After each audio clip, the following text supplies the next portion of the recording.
If you're over 60, your daily walk might be silently failing you. You've heard it everywhere. Walk for your health.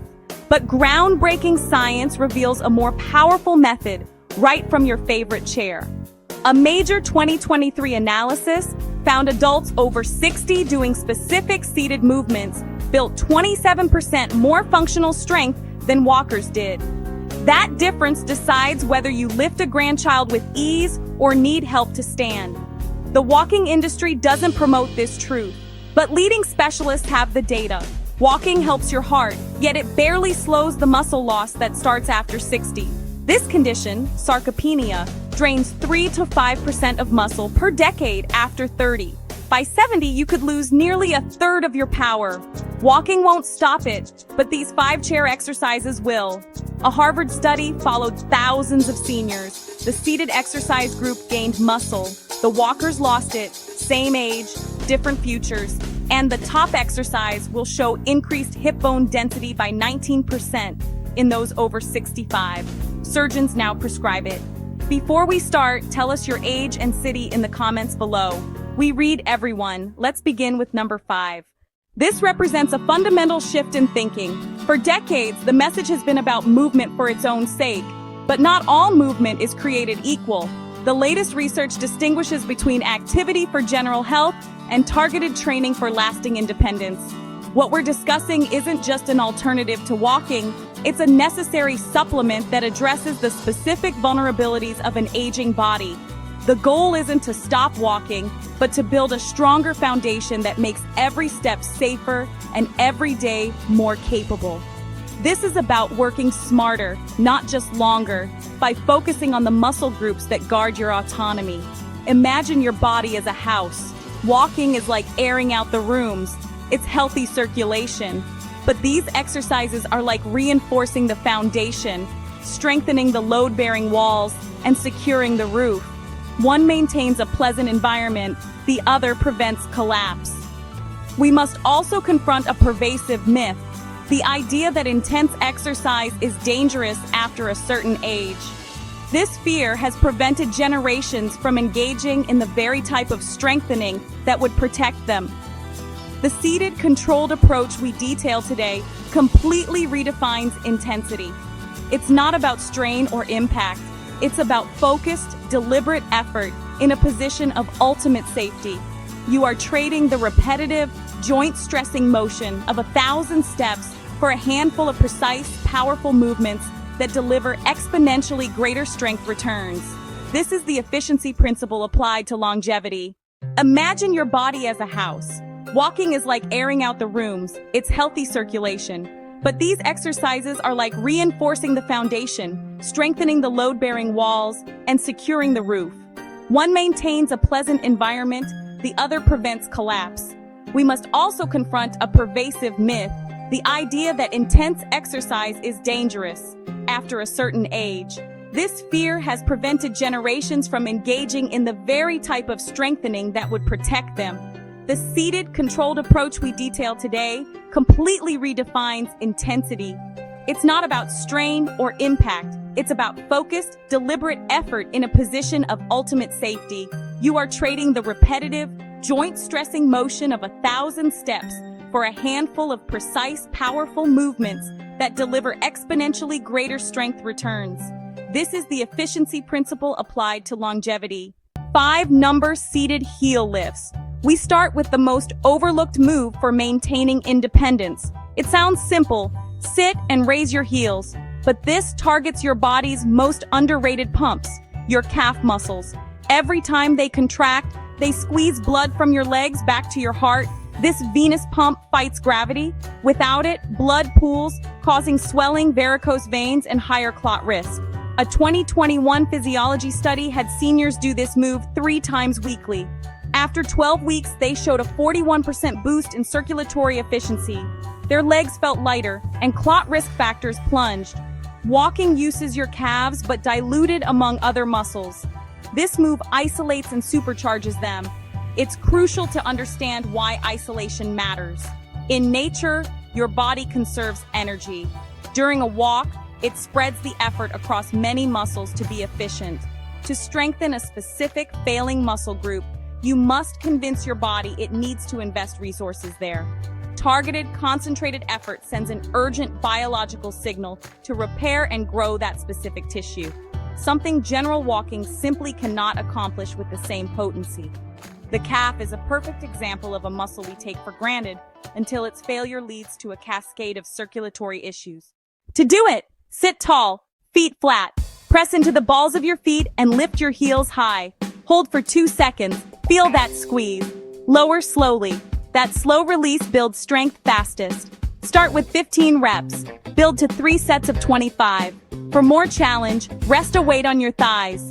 Surgeons love this. It's zero stress on hips or knees. Do it morning and evening. Feel the change in 2 weeks. Now, to the muscle that determines your stair climbing power. Consider this. The ability to climb stairs is a major biomarker for cardiovascular health and lower body power. When that becomes difficult, it's often the first sign of quadricep decline, not necessarily heart failure.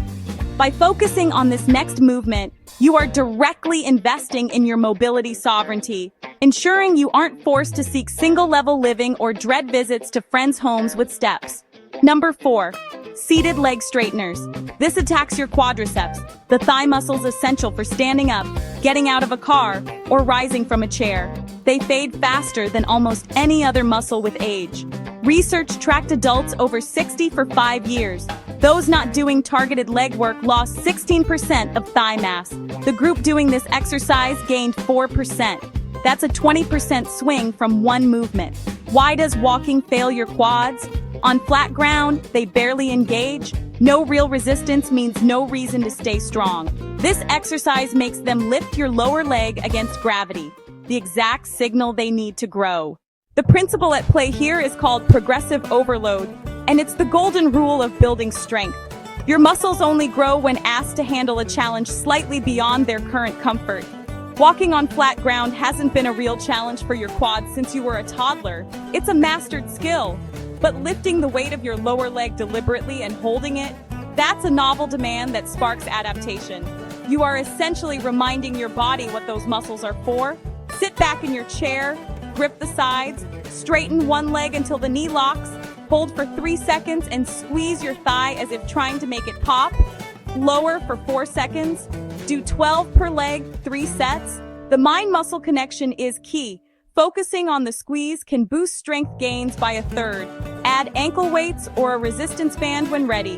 Strong quads protect your knees, acting as natural shock absorbers. Next, we target the hidden muscle that prevents dangerous falls. Think about the last time you saw someone shuffling their feet. That subtle change in gait isn't just a sign of caution. It's a glaring signal of muscular decline. The body is brilliantly efficient. It will always find the easiest way to move when key stabilizers weaken. This isn't an inevitable decline. It's a direct consequence of underused muscles. The next exercise directly counters this pervasive issue by targeting the primary engine for lifting your leg. A fall often begins not with a slip, but with a foot that fails to clear a tiny obstacle, a power failure in the hip flexors. 3 number, SI, seated knee lifts. Your hip flexors are the hidden engines of every step. When they weaken, your gait shrinks to a shuffle.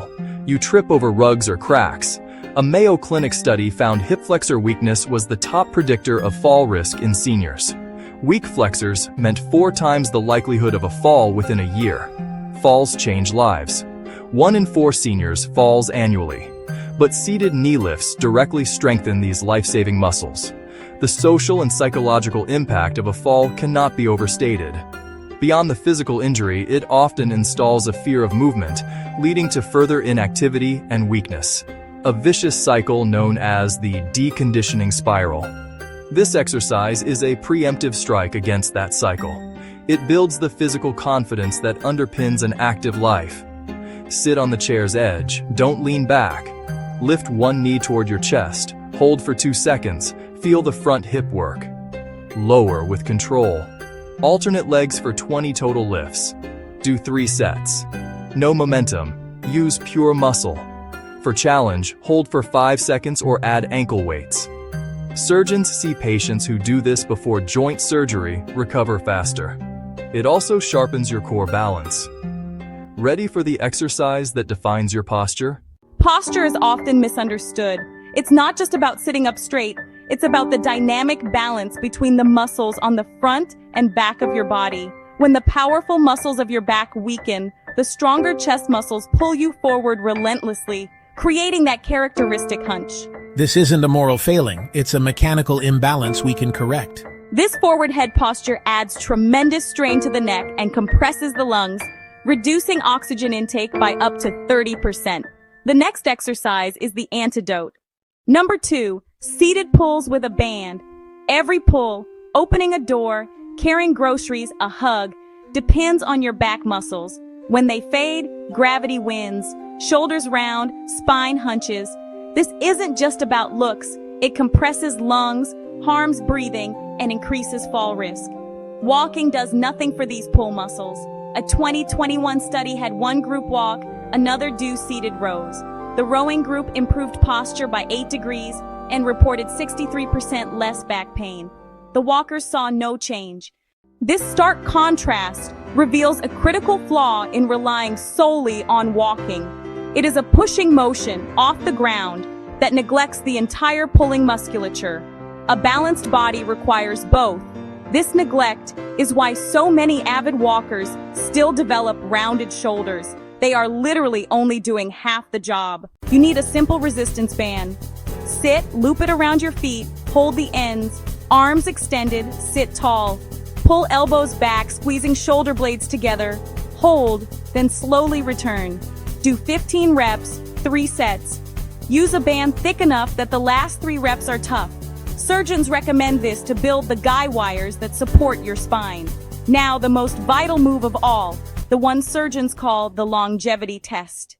This final exercise is the ultimate integrator. It is the practical exam for everything we've discussed.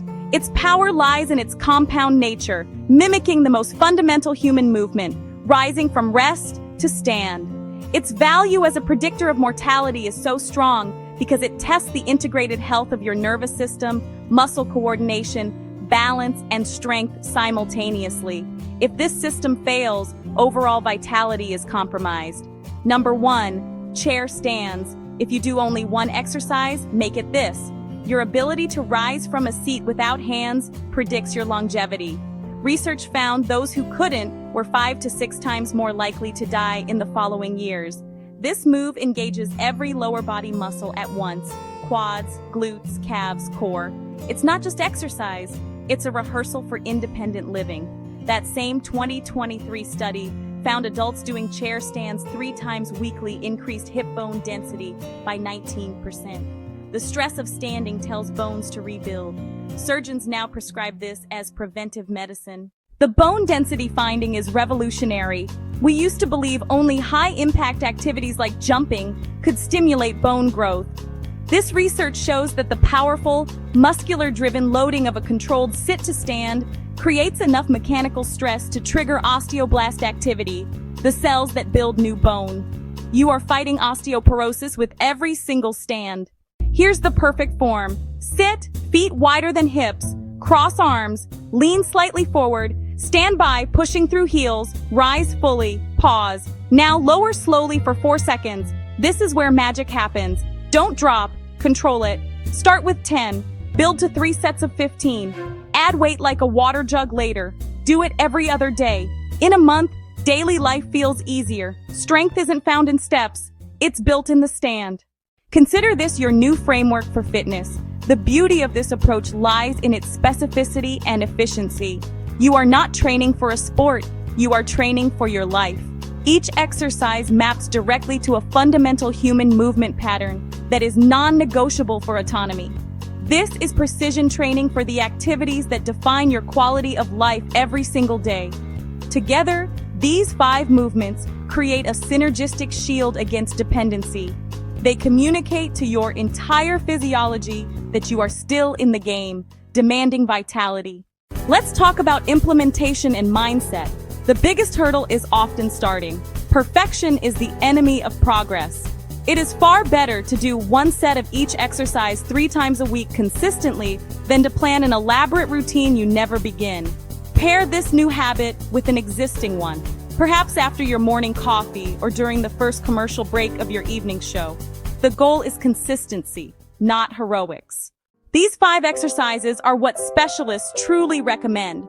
Walking has cardiovascular merit, but for functional strength, independence, and fall prevention, seated resistance work is superior. You don't need a gym, just a chair, maybe a band, and 15 minutes 3 times a week. That small investment can add years of active life. Start with number 5 today. Add another each week. Your future self will thank you. This is an invitation to reclaim agency. The narrative of inevitable decline is being rewritten by science. You now have the blueprint. The tools are under you, literally. The time is now. Your strength awaits, not at the end of a long path, but right there in the stand you take from your chair.